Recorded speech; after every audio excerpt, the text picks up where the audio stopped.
আসসালামু আলাইকুম, শুভরাত্রি সবাইকে। কেমন আছেন আপনারা? আজকে আমি চলে আসলাম। এর কিছুদিন আগে একটা ভিডিও দিয়েছিলাম আপনাদেরকে। সেটা হচ্ছে সৌদি আরবে আমি একটি মৌচাকের ভিডিও দিয়েছিলাম, মৌমাছির বাসা এখানে, মানে মৌচাক যেটাকে আমরা বলে থাকি। তো হচ্ছে যে আজকে আমি রাত 12টায়, প্রতিদিনই আমি রাতে হচ্ছে যে দেখে যাই এটাকে। তো হচ্ছে আজকেও মানে কী হয়েছে, রাত 12টা বাজে আমি হচ্ছে এদিকে বের হই। আমি একটু বাহিরে, বাতাস খুব প্রচণ্ড বাতাস, দেখেন গাছগুলো কী দুলছে। তো বাতাসে বের হয়ে আমি হচ্ছে ঠান্ডা বাতাস হয় এখানে। তো এটা হচ্ছে আমার বাসার পাশেই, আপনারা জানেন। তো আমি বাসার নিচে নামছি, নিচে নেমে হচ্ছে এই যে মোসাকটা, রাতে এটার কী অবস্থা দেখতে আসলাম। তো আজকে এসে আমি একটা হচ্ছে একটু মানে এটা মানে পার্থক্যটা বুঝি যে দিনের বেলা যেরকম একটা থাকে, রাতের বেলায় কিন্তু ডিফারেন্ট এটা।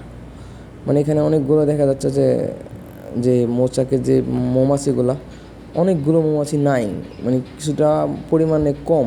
এখন আমি কিছুদিন ধরেই হচ্ছে যে এই জিনিসটা ফলো করলাম যে হচ্ছে যে রাতের বেলায় কেন মৌচাকে মানে মৌমাছি কম দেখা যায়। কারণ এটা আমার কাছে একটা মানে অস্বাভাবিক মনে হইলো। আর দেখেন এখান থেকে কিন্তু অনেক গাড়ি যায়, অনেক মানুষ যায়। তো এরা কিন্তু একদম নিচেই বাসাটা করছে।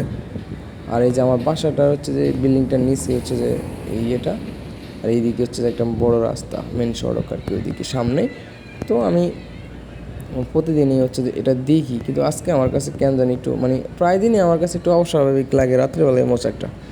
তো আসলে একটা জিনিস কি, মানে এই আমি সচরাচর হচ্ছে আমি যেটা শুনে আসছি বাংলাদেশে থাকতে হচ্ছে যে মৌচাক হয় বা মৌমাছি বাসা বাঁধে, কিন্তু আমি কখনো সরাসরি দেখি নাই। তবে অনেক ভিডিওতে আমি হচ্ছে যে দেখতেছি যে হচ্ছে কীভাবে মৌমাছির হচ্ছে যে মৌচাক থেকে হচ্ছে মধু সংগ্রহ করে, এগুলো হচ্ছে আমি আগে থেকেই মানে শিখে রাখতেছি। তো এই যে এখানে হচ্ছে আমার বাসাটা, এই যে বাসার সিঁড়িটা এখানে, এই যে হচ্ছে যে গাছটা একটা ছোট্ট একটা গাছ, আর এখানে হচ্ছে যে মৌমাছি হচ্ছে যে বাসা করে বসে আছে। তো এই দিক দিয়ে হচ্ছে এর পাখি হচ্ছে দেখতে পাচ্ছি একটা বিমান যাচ্ছে, বিমানটিকেও আপনাকে দেখাচ্ছি। এখানেই হচ্ছে যে একটা মানে সৌদি আরবের জেদ্দা এয়ারপোর্টটাই এর কাছেই, এখান থেকে মাত্র 10 মিনিট। যার কারণে এখানে হচ্ছে এই এলাকায় প্রতি 5 মিনিট পর পরে দুইটা তিনটা করে বিমান দেখা যায়। তো আমি এখানে বসে বসে হচ্ছে পাহারা দিই, দেখি।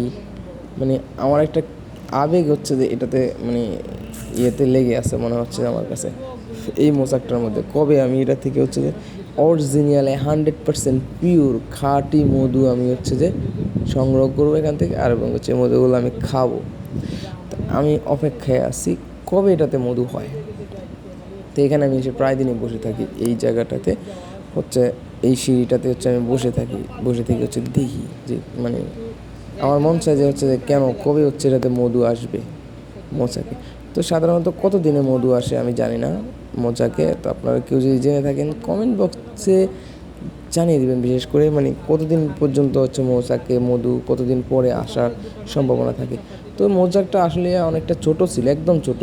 তো এটা আস্তে আস্তে আস্তে আস্তে মোটামুটি মাশাআল্লাহ বেশ বড়ই হয়েছে, যেটা আপনাদেরকে আগের ভিডিওতে আমি দেখাইছি।